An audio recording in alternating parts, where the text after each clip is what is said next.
ध्यानलिंग की ऊर्जा इतनी ज्यादा शक्तिशाली हो सकती है कि इसे हल्का करने के लिए हमने ध्वनि का इस्तेमाल करना शुरू किया। इसे बढ़ाने के लिए नहीं, इसे कम करने के लिए। सुयश पूछता है, सद्गुरु, क्या आप यह कह रहे हैं कि मैं ध्यानलिंग मंदिर में बैठकर गुरु की कृपा प्राप्त कर सकता हूं? सद्गुरु कहते हैं, ध्यानलिंग चैतन्य की सर्वोच्च अभिव्यक्ति है। यह एक जीवित इंसान की तरह है, जिसके सभी सातों चक्र अपने चरम पर अभिव्यक्त है। यह जीवित है, यह भौतिक धरातल पर नहीं है। यह विज्ञानमय कोश या आध्यात्मिक शरीर के स्तर पर है। एक इंसान का पूरा शरीर बहुत ही सूक्ष्म ढंग से वहां मौजूद है। बेशक ये एक गुरु की तरह है, भले ही ये उस भौतिक गुरु की तरह न हो जो आपसे बात करता है, लेकिन फिर भी ये एक गुरु है। एक गुरु आपसे बात करने या भौतिक स्तर पर आपका मार्गदर्शन करने के लिए नहीं होता।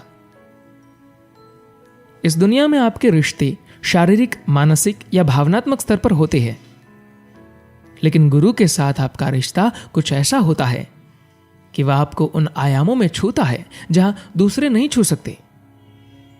इसलिए बेशक यह आपका गुरु है। अगर आप अपनी तीव्रता बढ़ाते हैं तो आप भी उस तरह से बन सकते हैं, उतने ही तीव्र और सुंदर। तो जो इंसान कोई भी आध्यात्मिक साधना कर रहा है, उसके लिए यह बेहद फायदे का है। आप ये साफ तौर पर अनुभव कर सकते हैं। इसे अपने गुरु की तरह इस्तेमाल करने के लिए एक आसान तरीका है। बस ध्यानलिंग को कुछ मिनट तक एकटक देखें और फिर आंख बंद करके बैठ जाइए। कोई रूप देने की कोशिश न करे, कोई कल्पना करने की कोशिश न करे, इसे अपनी याददाश्त में वापस लाने की कोशिश न करे। यह अपने आप होगा। हम ध्यानलिंग के रूप को आपके अंदर, आपके ऊर्जा तंत्र में छाप देना चाहते हैं, क्योंकि यह कोई भौतिक रूप नहीं है, यह एक ऊर्जा रूप है। आप जो पत्थर का लिंग देखते हैं, उसका इस्तेमाल सिर्फ एक ढांचे, एक मचान की तरह ऊर्जा रूप पैदा करने के लिए किया गया है। यह ऊर्जा रूप ही है जो आपके तंत्र पर खुद ब खुद छप जाता है। यह आपके भीतर से काम करता है। एक बार जब आप इसे घटित होने देते हैं, तब यह हमेशा आपके साथ रहता है, आपका मार्गदर्शन करता हुआ, आपके भीतर गहरे आयामों में आपके लिए चीजों को करता हुआ। देखिए, आप भी उसी तत्व से बने हैं, लेकिन आपके अंदर यह निष्क्रिय अवस्था में है, लगभग गैर हाजिर। यह ऊर्जा आपके अंदर उस स्तर की तीव्रता पाने में असमर्थ है, क्योंकि आप अपने कार्मिक तत्वों, शारीरिक, मानसिक और प्राणिक शरीर के साथ बहुत बुरी तरह से उलझे हुए हैं। अगर आप अपनी तीव्रता बढ़ाते हैं, तो आप भी उस तरह से बन सकते हैं, उतने ही तीव्र और सुंदर। तो जो इंसान कोई भी आध्यात्मिक साधना कर रहा है, उसके लिए यह बेहद फायदे का है। आप ये साफ तौर पर अनुभव कर सकते हैं। सुयश पूछता है, मैंने ध्यानलिंग मंदिर में नाद आराधना का अनुभव किया। यह मेरे जीवन का सबसे सुंदर और दिल को छू लेने वाला अनुभव रहा है। सद्गुरु, मंदिर में ध्वनि के अर्पण का क्या महत्व है? सद्गुरु कहते हैं, आपको यह चीज ठीक से समझनी चाहिए। कुछ मायनों में नाद आराधना में ऐसा कुछ खास नहीं है। ध्वनि का अर्पण जो है, वह ऊर्जा के संदर्भ में कुछ नहीं करता। इसे मंदिर में शुरू करने की वजह यह है कि ध्यानलिंग की ऊर्जा इतनी ज्यादा शक्तिशाली हो सकती है कि लोग उससे बहुत ज्यादा अभिभूत हो सकते हैं। तो इसे हल्का करने के लिए हमने ध्वनि का इस्तेमाल करना शुरू किया। इसे बढ़ाने के लिए नहीं, इसे सौम्य बनाने के लिए। अगर मंदिर के अंदर लोगों की भीड़ होती तो यह ऊर्जा खुद ब खुद नियंत्रित रहती।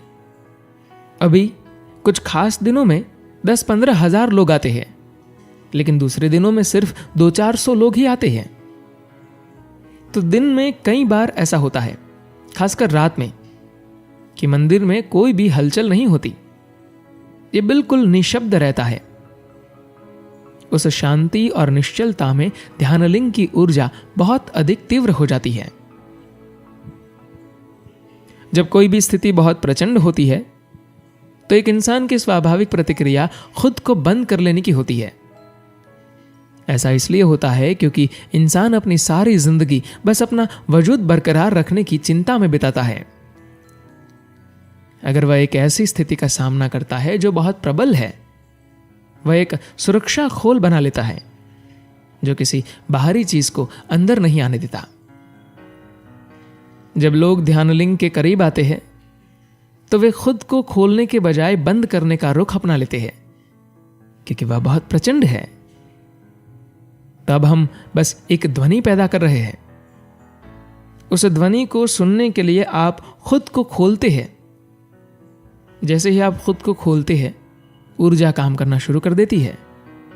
यह बस एक तरकीब है आपको खोलने के लिए। हर पल वैसा हो सकता है, लेकिन ज्यादातर लोगों में वैसी ग्रहणशीलता नहीं होती।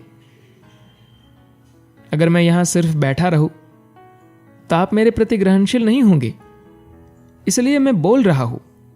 अब आप मेरे प्रति ग्रहणशील हो जाते हैं।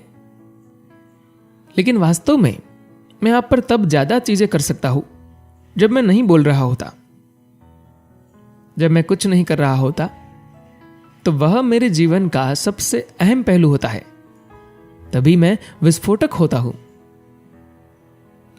ध्यानलिंग को गुरु की तरह इस्तेमाल करने के लिए एक आसान तरीका है। बस ध्यानलिंग को कुछ मिनट तक एकटक देखें और फिर आंख बंद करके बैठ जाइए। कोई रूप देने की कोशिश न करे, कोई कल्पना करने की कोशिश न करे, इसे अपने याददाश्त में वापस लाने की कोशिश न करे। यह अपने आप होगा। धन्यवाद।